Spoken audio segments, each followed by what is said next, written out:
कल हमने ठोस एवं अर्धचालक युक्तियों के अंतर्गत अर्धचालक क्या होता है, अर्धचालक किन पदार्थों से बना होता है, अर्धचालक के जो प्रकार हैं इनके बारे में हमने क्या किया था, विस्तार से अध्ययन किया था। और उसके अंतर्गत हमने देखा था कि अर्धचालक जो होते हैं वो दो प्रकार के होते हैं।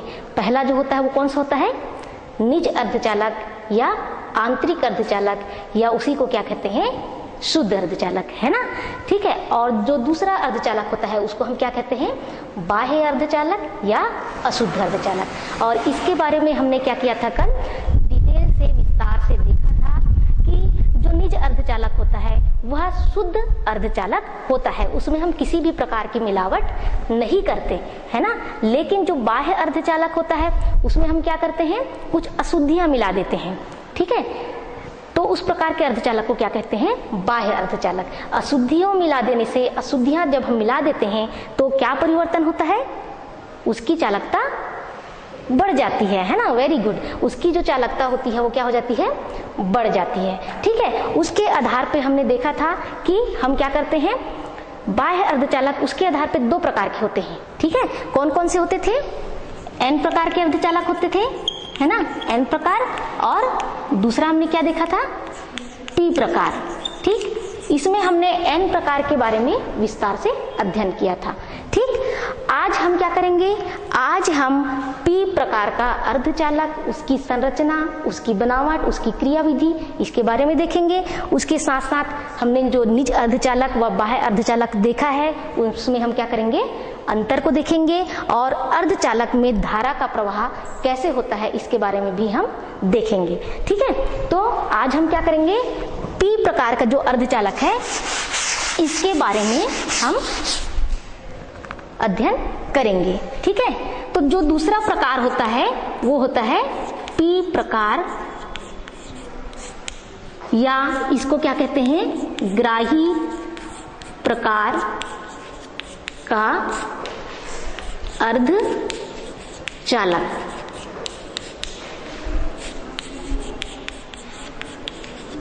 ठीक है। पी प्रकार का या ग्राही प्रकार का अर्धचालक। जब शुद्ध जर्मेनियम के क्रिस्टल में या शुद्ध अर्धचालक में हम क्या करते हैं, त्रिसंयोजी वाले परमाणु मिला देते हैं, त्रिसंयोजी वाले अशुद्धियां मिला देते हैं, तो उस स्थिति में जो क्रिस्टल प्राप्त होता है उसे क्या कहते हैं, पी प्रकार का अर्धचालक कहते हैं। ठीक है। इसकी परिभाषा देख लेते हैं। जब क्या करते हैं, जब शुद्ध जर्मेनियम के क्रिस्टल में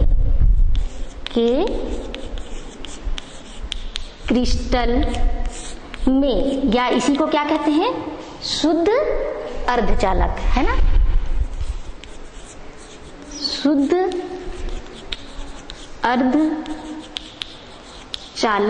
में त्रिसंयोजी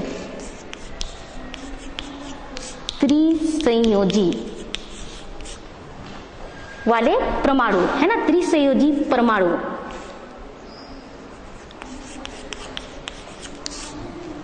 त्रिसंयोजी परमाणु। उदाहरण के लिए क्या क्या होता है, वेरी गुड, क्या होता है, बोरान, है ना, बोरान और एल्यूमिनियम, और क्या होता है, इंडियम, है ना। इनके अंतिम कोश में कितने इलेक्ट्रॉन होते हैं, 3 इलेक्ट्रॉन होते हैं, है ना। तो जब शुद्ध जर्मेनियम के क्रिस्टल में त्रिसंयोजी परमाणु इन्हें मिला देने पर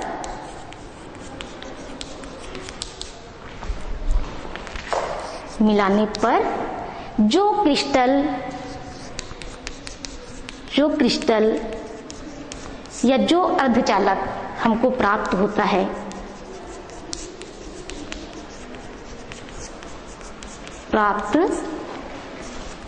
है उसे क्या कहते हैं, पी प्रकार का अर्धचालक कहते हैं।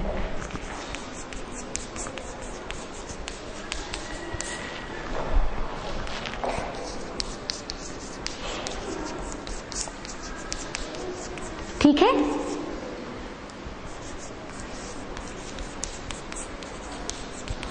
इस तरीके से हम देखते हैं कि जब शुद्ध जर्मेनियम के क्रिस्टल में त्रिसंयोजी परमाणु वाले जो पदार्थ होते हैं उनको मिला देने पर जो क्रिस्टल प्राप्त होता है उसे पी प्रकार का अर्धचालक कहते हैं। ठीक है ना। अब इसकी जो है हम बनावट जो है देखेंगे कि किस प्रकार से हम उसमें अशुद्धियां मिला देते हैं, तो उसके अंतर्गत क्या क्या क्रियाएं होती हैं।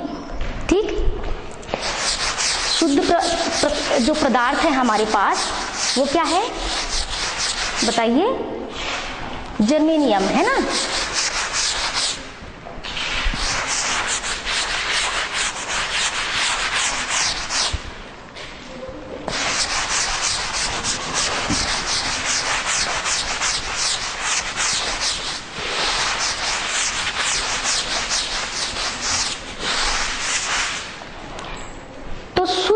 जर्मेनियम में हमने क्या किया, त्रिसंयोजी वाला पदार्थ, जिसमें हमने क्या लिया, उदाहरण के लिए लेते हैं बोरान। बोरान के अंतिम कक्ष में कितना इलेक्ट्रॉन होगा, वेरी गुड, कितने इलेक्ट्रॉन होंगे, 3 इलेक्ट्रॉन। ठीक है ना। अब जर्मेनियम के जो परमाणु है उसके 4 जो परमाणु होते हैं वो क्या करेंगे, बोरान के पास आएंगे। ठीक है, ये जर्मेनियम का पहला परमाणु हो गया, ये जर्मेनियम का दूसरा परमाणु, ठीक है, और ये जर्मेनियम का तीसरा परमाणु, और यहाँ पे जर्मेनियम का चौथा परमाणु। ठीक है, इस प्रकार से ये चारों परमाणु अपने एक एक इलेक्ट्रॉन को लेकर कहाँ आते हैं, बोरान के पास।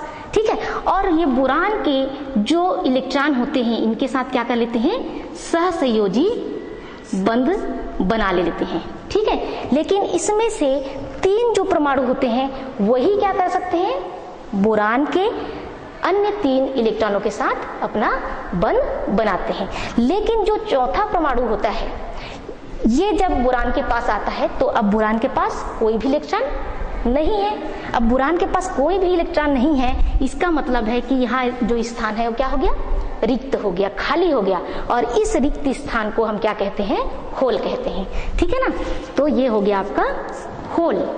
ठीक, अब यहाँ पर हम देखते हैं कि इसी प्रकार इस क्रिस्टल के अंदर जितने भी बोरान के परमाणु होंगे वो जो परमाणु है वो जर्मेनियम के 3 अन्य परमाणु के साथ तो साझा कर सकते हैं, परंतु चौथा कैसा हो जाएगा, चौथे के साथ साझा नहीं कर पाने के कारण से बोरान के पास क्या हो जाएगा, एक होल बच जाएगा। ठीक है, देखिए ये बोरान का दूसरा परमाणु ले लीजिए जिसके चारों ओर 3 इलेक्ट्रॉन है ना, और यहाँ पे जर्मेनियम का एक परमाणु अपना इलेक्ट्रॉन लेके आता है, यहाँ पे दूसरा, और इसके इस ओर तीसरा, और यहाँ पे ये चौथा। ठीक, बोरान के 3 जो इलेक्ट्रॉन है, 3 ओर के इलेक्ट्रॉन, ये इनके 3 ओर के जर्मेनियम के साथ क्या कर लेते हैं, सहसंयोजी बंध से साझा कर लेते हैं। इनके इलेक्ट्रॉन जो है सहसंयोजी बंध से क्या हो जाते हैं, जुड़ जाते हैं। लेकिन चौथा जो जर्मेनियम का परमाणु है इसके साथ साझा करने के लिए बोरान के पास क्या नहीं है, इलेक्ट्रॉन नहीं है।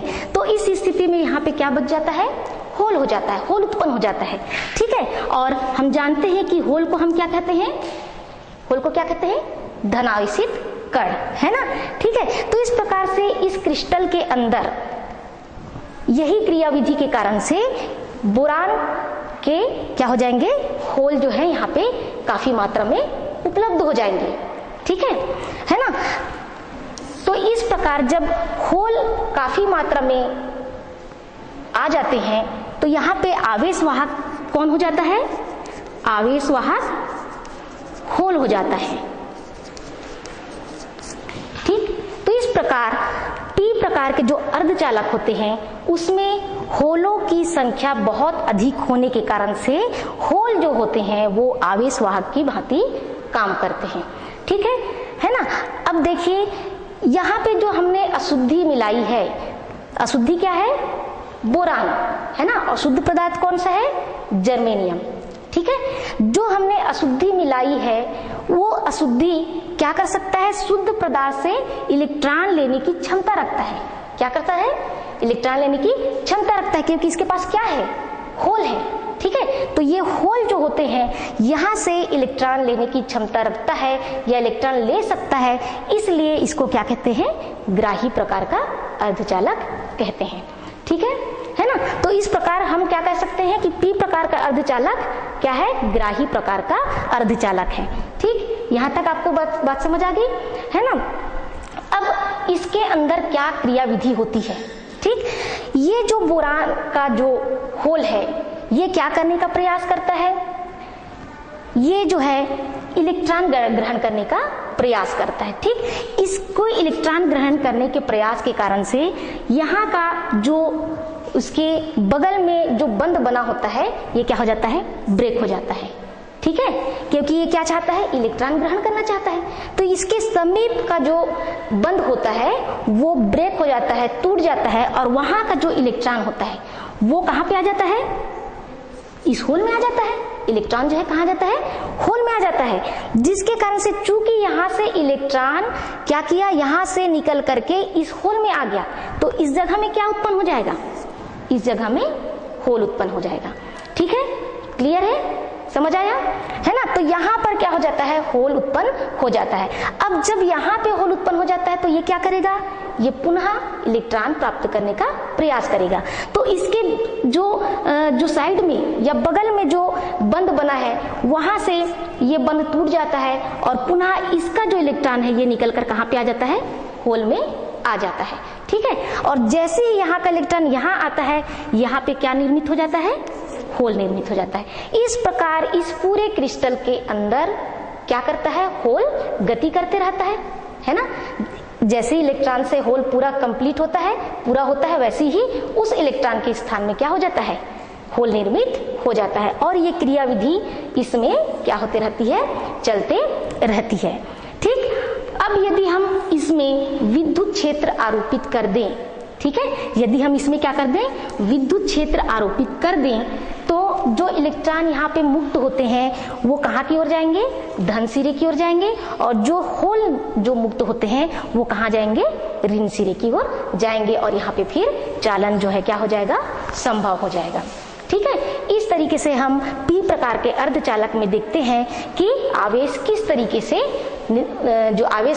से उत्पन्न होते हैं, और किस तरीके से जब हम विद्युत क्षेत्र आरोपित करते हैं तो ये आवेश, एक जो सिरा है, ऋण सिरा, उधर इलेक्ट्रॉन जाने लगते हैं, और धन सिरा वहां पे जो होल होते हैं वो आने लगते हैं, ठीक है। यहाँ पे हम देखते हैं कि जब इसको ऊष्मीय प्रक्षोभ दिया जाता है तो बहुत सारे जो बंध बने होते हैं वो क्या हो जाते हैं, ब्रेक हो जाते हैं, टूट जाते हैं, है ना। बहुत सारे जो बंध होते हैं उनमें क्या हो जाता है, ब्रेक हो जाते हैं, मतलब टूट जाते हैं तो वहां से बहुत सारे क्या होते हैं, होल और इलेक्ट्रॉन उत्पन्न होते हैं। परंतु चूंकि हम देखते हैं कि पहले से ही होल उपस्थित होते हैं, इसलिए यहाँ पे जो होल है उनकी संख्या कैसी होती है, अपेक्षाकृत इलेक्ट्रॉन से अधिक होती है ना। क्यों होती है, क्योंकि यहाँ पे पहले से ही होल उत्पन्न होते हैं, यहाँ पे पहले से ही होल रहते हैं, है ना, ठीक है। इसलिए होलों की संख्या कैसी होती है, इलेक्ट्रॉनों की अपेक्षा अधिक होती है। तो यहाँ पे अपन ऐसा लिख सकते हैं कि होल की संख्या P मतलब प्रोटॉन, है ना, इसकी जो संख्या होती है इस प्रकार के अर्धचालक में इलेक्ट्रॉन की संख्या से क्या होती है, अधिक होती है, ठीक है। और आवेश वाहक का काम कौन करता है, चूंकि होल की संख्या अधिक होती है इसलिए आवेश वाहक होल होते हैं, ठीक है ना। अब इस जो चीज को हमने जो देखा है इसको हम उसके बैंड के आधार पे, जो ऊर्जा बैंड होता है उसके आधार पे इसे हम देखते हैं।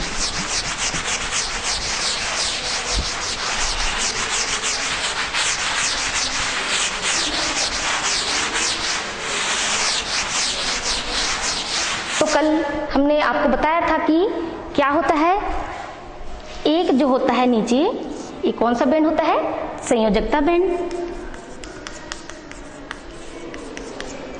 और उसके ऊपर अधिक ऊर्जा वाला जो बैंड होता है उसको कहते हैं हम चालन बैंड, और बीच का जो गैप होता है उसे हम क्या कहते हैं, वर्जित ऊर्जा अंतराल, ठीक है ना। अब अभी हमने देखा पी प्रकार के अर्धचालक में पहले से ही क्या होते हैं, होल जो होते हैं उपस्थित रहते हैं। ठीक है, तो उसके कारण से संयोजकता बैंड के निकट, यहाँ पर संयोजकता बैंड के निकट यहाँ पर एक ग्राही स्तर का ऊर्जा निर्मित हो जाता है। ग्राही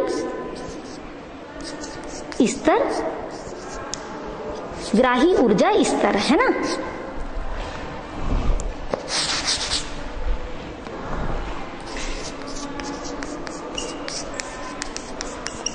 ठीक है ना।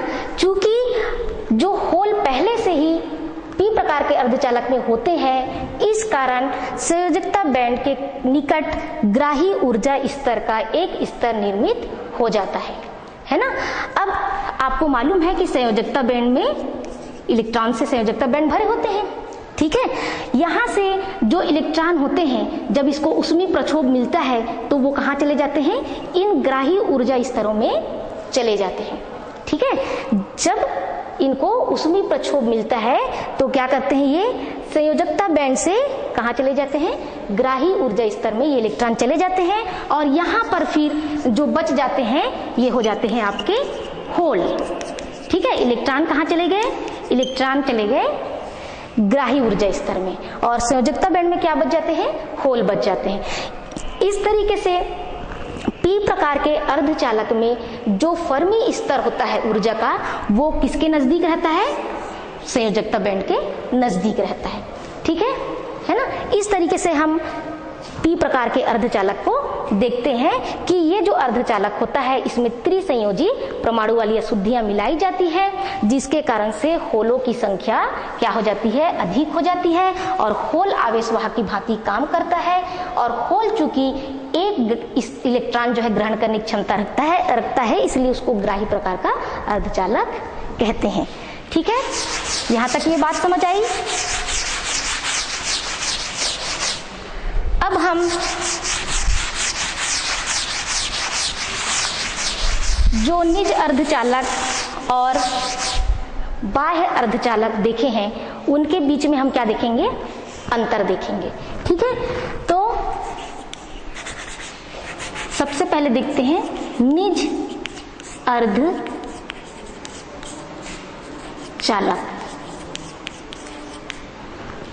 निज अर्धचालक और किसके बीच में, बाह्य अर्धचालक, इनके बीच में हम क्या देखें, अंतर। तो निज अर्धचालक किसे कहते हैं या बाह्य अर्धचालक किसे कहते हैं, ये क्या बनेगा, पहला अंतर।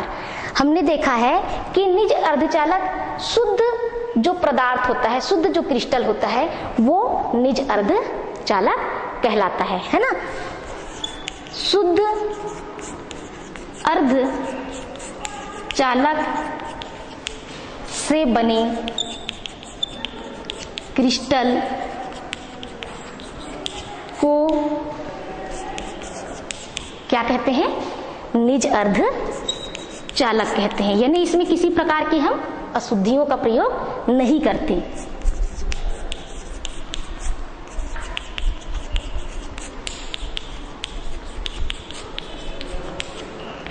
अब दूसरा बाह्य अर्धचालक क्या हो जाएगा, इसी के संगत पहला इसका अंतर क्या हो जाएगा कि बाह्य अर्धचालक उस अर्धचालक को कहते हैं जिसमें बाहर से कुछ अशुद्धियां मिला दी जाती है। ठीक है, इसमें हमने पंच संयोजी या त्रिसंयोजी वाले पदार्थ क्या कर दिए थे, शुद्ध अर्धचालक में मिला दिए थे, है ना। तो क्या कर सकते हैं कि जब शुद्ध अर्धचालक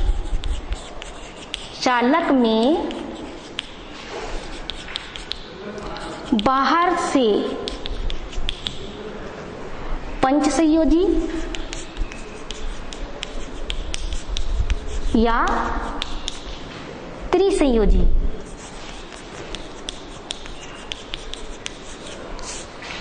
परमाणु वाले पदार्थ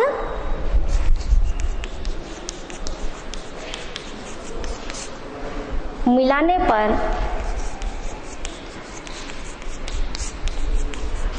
प्राप्त हुई क्रिस्टल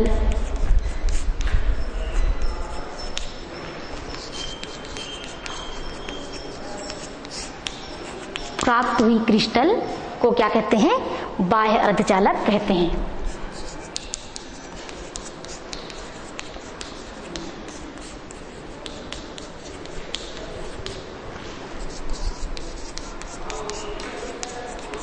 ठीक है ना? इस तरीके से निज अर्धचालक, शुद्ध अर्धचालक से बने क्रिस्टल को निज अर्धचालक कहते हैं, जबकि जब शुद्ध अर्धचालक में हम बाहर से पंचसंयोजी या त्रिसंयोजी परमाणु वाले पदार्थ मिला देते हैं तो जो क्रिस्टल हमें प्राप्त होता है उसे हम क्या कहते हैं? बाह्य अर्धचालक कहते हैं। ठीक है, दूसरा अंतर आप इसमें बता सकते हैं क्या होता है निज अर्धचालक में? निज अर्धचालक में हम देखते हैं कि जो इलेक्ट्रॉन और होल की जो संख्या होती है वो कैसी होती है? बराबर होती है ना? कैसी होती है? बराबर होती है। तो निज अर्धचालक में इलेक्ट्रॉन व होल की संख्या कैसी होती है? बराबर होती है। ठीक है, निज अर्धचालक में इलेक्ट्रॉन व होल की संख्या बराबर होती है ना? यहाँ पे क्या होता है? n प्रकार का जो अर्धचालक होता है उसमें किसकी संख्या अधिक होती है? इलेक्ट्रॉन की, है ना? ठीक है, तो यहाँ पे हम देख सकते हैं कि बाह्य अर्धचालक में n प्रकार के अर्धचालक में इलेक्ट्रॉन की संख्या अधिक होती है, वहीं जो p प्रकार का अर्धचालक है वहां पे किसकी संख्या अधिक होती है? होल। वेरी गुड, है ना? किसकी संख्या अधिक होती है? होल की। तो p प्रकार के अर्धचालक में होलों की संख्या अधिक होती है। ठीक है, ये बात स्पष्ट हो गई कि निज अर्धचालक में इलेक्ट्रॉन व होल की जो संख्या होती है वो कैसी होती है? बराबर होती है, जबकि यहाँ पे हमने बाह्य अर्धचालक के अंतर्गत जो दो अन्य प्रकार देखे हैं, n प्रकार के अर्धचालक में इलेक्ट्रॉन की संख्या अधिक होती है और वहीं p प्रकार का जो अर्धचालक होता है उसमें होल की संख्या अधिक होती है। ठीक है, और इसके हम अंतर देख सकते हैं। ठीक है ना? तो हम और अंतर देखते हैं। ये दो अंतर हमको प्राप्त हो गए। इसी प्रकार जो तीसरा अंतर है वो क्या होगा?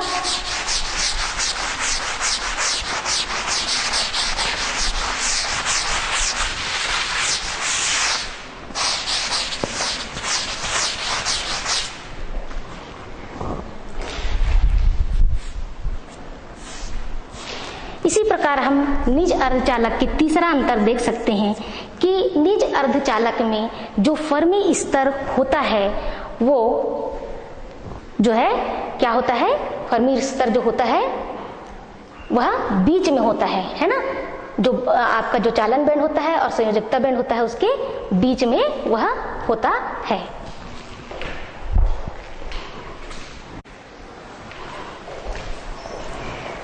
तीसरा अंतर होगा कि निज अर्धचालक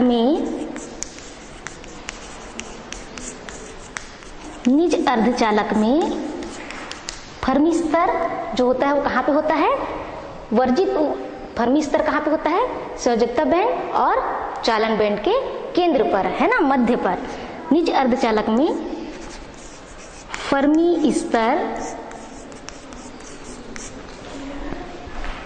संयोजकता बैंड व चालन बैंड के केंद्र पर होता है। ठीक है, निज अर्धचालक में जो फर्मी स्तर होता है वह संयोजकता बैंड व चालन बैंड के केंद्र पर होता है। ठीक, इसी तरीके से बाह्य अर्धचालक जो होता है इसमें क्या होता है कि जो फर्मी ऊर्जा स्तर होता है वह क्या हो जाता है, परिवर्तित हो जाता है, स्थानांतरित हो जाता है। इसमें n प्रकार के अर्धचालक में फर्मी स्तर जो होता है वह कहाँ पे चला जाता है, चालन बैंड की ओर खिसक जाता है ना। चालन बैंड की तरफ चला जाता है। वहीं पी प्रकार का जो अर्धचालक होता है वहां पे फर्मी ऊर्जा स्तर कहां पे आ जाता है, संयोजकता बैंड की ओर। पी प्रकार के अर्धचालक में फर्मी ऊर्जा स्तर या फर्मी स्तर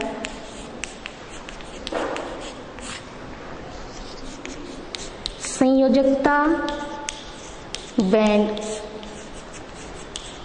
की ओर चला जाता है या खिसक जाता है। ठीक है, इस तरीके से यह तीसरा अंतर होता है कि निज अर्धचालक में फर्मी स्तर जो होता है वह संयोजकता बैंड और चालन बैंड के केंद्र पर बना रहता है, परंतु n प्रकार के अर्धचालक में फर्मी स्तर चालन बैंड की ओर खिसक जाता है, जबकि p प्रकार के अर्धचालक में जो फर्मी ऊर्जा स्तर होता है वह संयोजकता बैंड की ओर खिसक जाता है या संयोजकता बैंड की ओर आ जाता है ना। इसके अंतर्गत चौथा अंतर क्या हो जाएगा, चौथा अंतर हम देखेंगे कि जो निज अर्धचालक होता है यहाँ पर चालन किसके कारण से होता है, संयोजकता बंध के टूटने पर, है ना। विद्युत का चालन इलेक्ट्रॉन व होल के संयोजकता बंध के टूटने पर क्या होता है, विद्युत का चालन होता है ना। विद्युत का चालन इलेक्ट्रॉन व होल के संयोजकता बंध के टूटने पर होता है, परंतु बाह्य अर्धचालक जो होता है उसमें n प्रकार के अर्धचालक में हमने देखा था कि इलेक्ट्रॉन क्या थे, अधिक संख्या में थे, और p प्रकार के अर्धचालक में होल जो थे वो अधिक संख्या में थे, पहले से ही ये उपस्थित थे, इसलिए वहां पे जो है हम अशुद्धियां जो मिला देते हैं उसी के कारण से ही वहां पे चालन संभव हो जाता है। तो यहाँ पे अपन चौथा अंतर ये देख सकते हैं कि इस प्रकार का जो अर्धचालक होता है इसमें अशुद्धियां मिला देने से ही चालन संभव हो जाता है। तो क्या होगा, बाह्य अर्धचालक में अशुद्धियों को मिला देने से, अशुद्धियों को मिला देने पर विद्युत का चालन संभव होता है। ठीक है, इस प्रकार से हमने इनके बीच में चार अंतरों का विस्तार से अध्ययन किया। ठीक, ये आपके को समझ आया, ठीक है, स्पष्ट हो गया। तो इस तरीके से निज अर्धचालक और बाह्य अर्धचालक में ये चार अंतर पाया जाता है। ठीक है, अब इसके बाद हम क्या देखेंगे, हम देखेंगे कि जो p प्रकार का जो अर्धचालक होता है और n प्रकार का जो अर्धचालक होता है उनके बीच में क्या क्या अंतर पाई जाती हैं। ठीक है,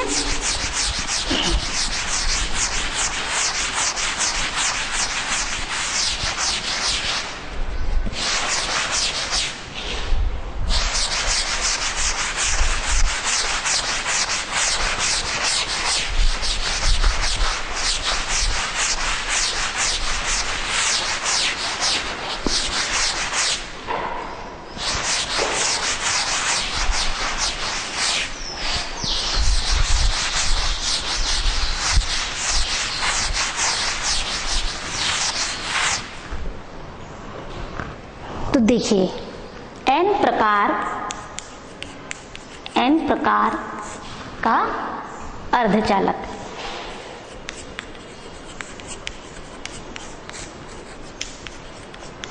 और दूसरा है कौन सा अर्धचालक, p प्रकार का अर्धचालक।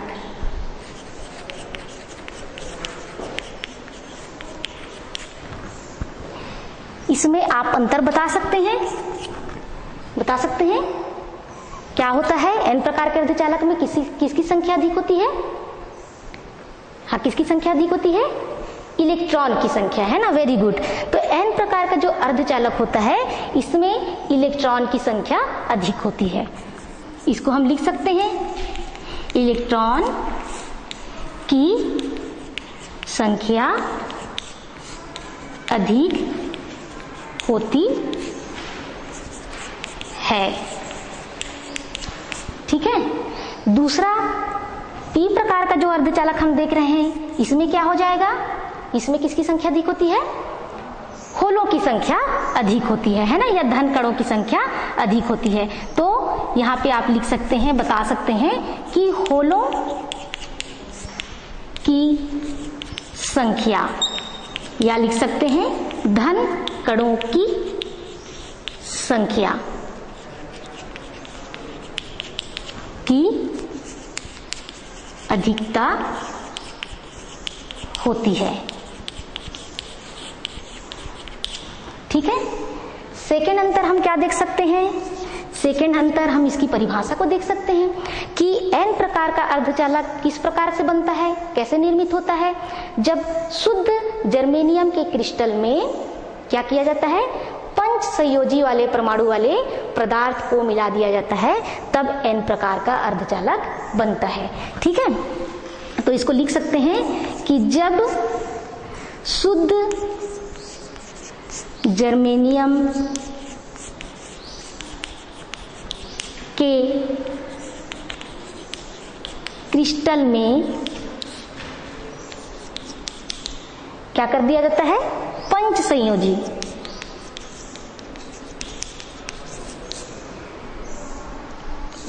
संयोजी वाले परमाणु की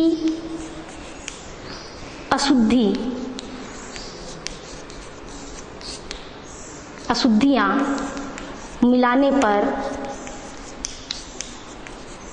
n प्रकार का अर्धचालक प्राप्त होता है। आपने देखा है कि ये पंच संयोजी वाले जो होते हैं एंटीमनी, है ना। यहां पर आप देख सकते हैं क्या हो जाएगा यहां पर कि जब शुद्ध जर्मेनियम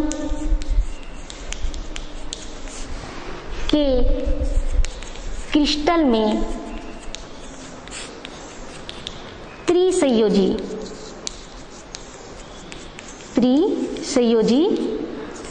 परमाणु वाले अशुद्धियां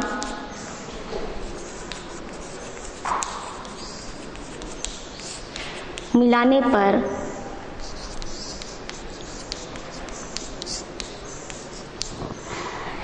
क्या हो जाएगा, p प्रकार का अर्धचालक प्राप्त हो जाएगा। इसमें हम इसके तीसरे अंतर में क्या कर सकते हैं, इनके उदाहरणों को दे सकते हैं। जैसे कि यहाँ पे हमने क्या देखा था, उदाहरण क्या था इसका, एंटी मनी, है ना। इसका उदाहरण हमने क्या देखा था, एंटी मनी देखा था। और इसका जो उदाहरण था वो क्या देखा था हमने, बोरान, वेरी गुड, है ना। तो इसका उदाहरण हो जाएगा बोरान, ठीक। इसके उपरांत इसके और क्या अंतर हो सकते हैं, ठीक है। यहां पर क्या अंतर हो सकता है, और n प्रकार के अर्धचालक और p प्रकार के जो अर्धचालक होते हैं इसमें जो है, जो फर्मी स्तर होता है, हमने देखा था कि फर्मी स्तर कहाँ चला जाता है, n प्रकार में चालन बैंड की ओर चला जाता है, ठीक है ना। तो यहां पर क्या हो जाएगा कि फर्मी ऊर्जा स्तर चालन बैंड की ओर खिसक जाता है,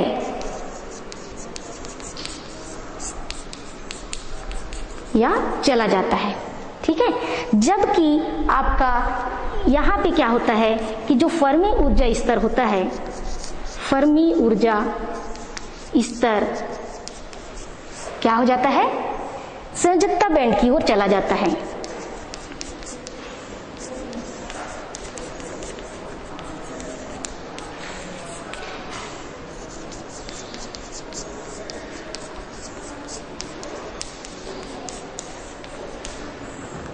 ठीक है, इसी प्रकार हमने इसको देखा था कि इसमें और एक अंतर था, वो क्या था, एन प्रकार का जो अर्धचालक होता है उसे क्या कहते हैं, उसका दूसरा नाम क्या है बताइए।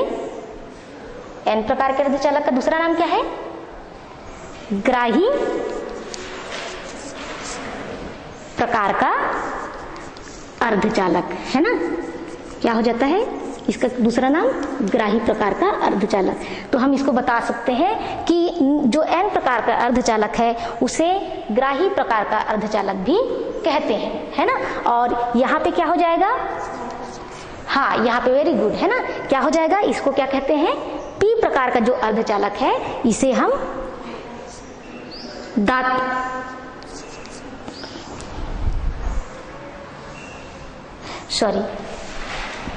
क्या होता है, एन प्रकार का जो अर्धचालक होता है उसे हम क्या कहते हैं, दाता प्रकार का अर्धचालक कहते हैं, है ना।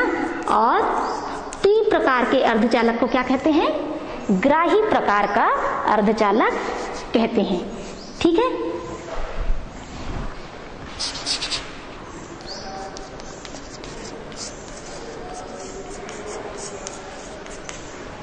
इस प्रकार हम देखते हैं कि एन प्रकार के अर्धचालक और पी प्रकार के अर्धचालक में ये निम्न बिंदुओं के अंतर्गत अंतर पाया जाता है।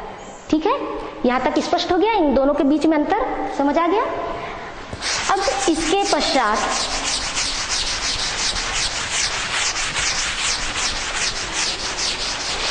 हम देखते हैं कि अर्धचालकों में धारा का प्रवाह कैसे होता है।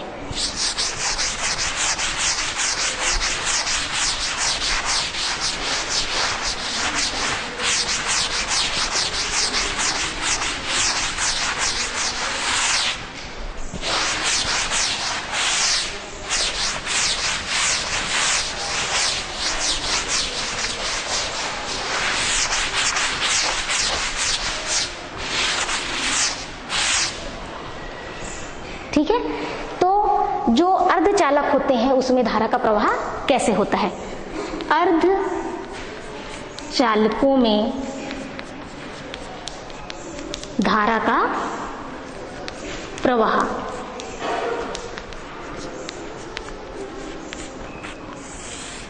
ठीक है, यदि हम अर्धचालक ले लें और वहां पे 6 परमाणुओं की कल्पना करें।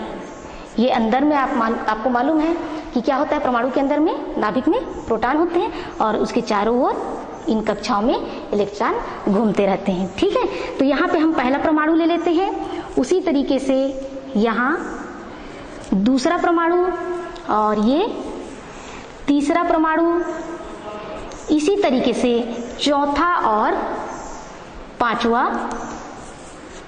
परमाणु और छठवां परमाणु हम लेते हैं। ठीक है, ये अर्धचालक है। अर्धचालक के अंतर्गत हम 4 परमाणुओं की कल्पना करते हैं। ठीक, अब यहाँ पे धारा किस तरीके से प्रवाहित होता है इसके बारे में हम अध्ययन करेंगे, है ना।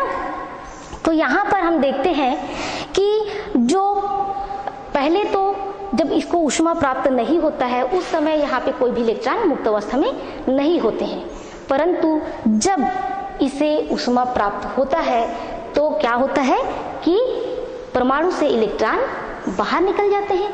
ठीक है, कहाँ निकल जाते हैं, बाहर निकल जाते हैं, स्वतंत्र अवस्था में आ जाते हैं।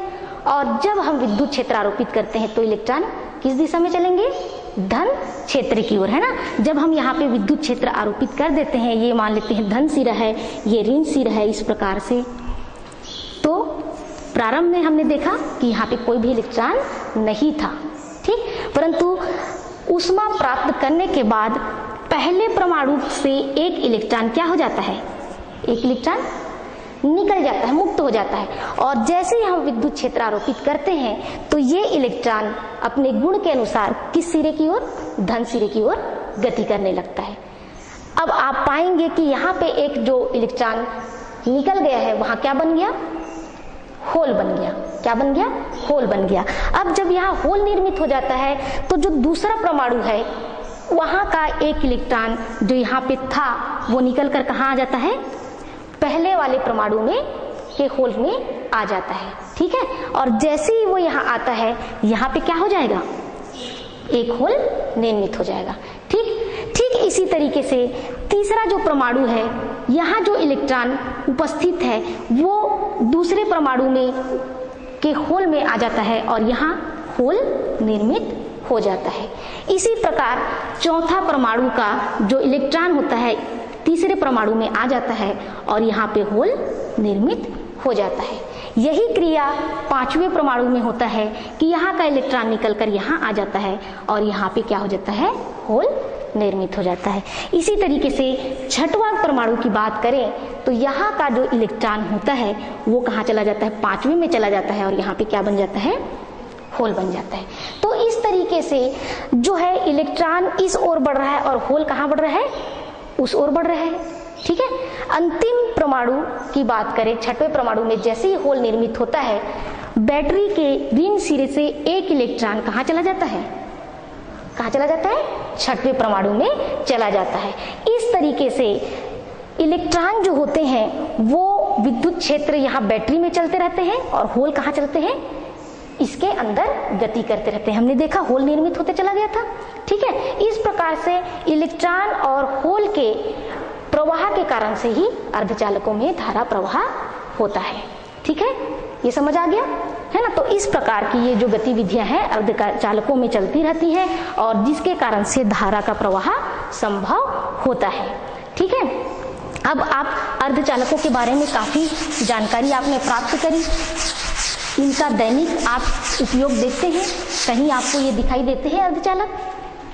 आपने सोलर पैनल देखा है ना। सोलर पैनल कैसे बनाया जाता है, सोलर पैनल ये आपने देखा होगा है ना।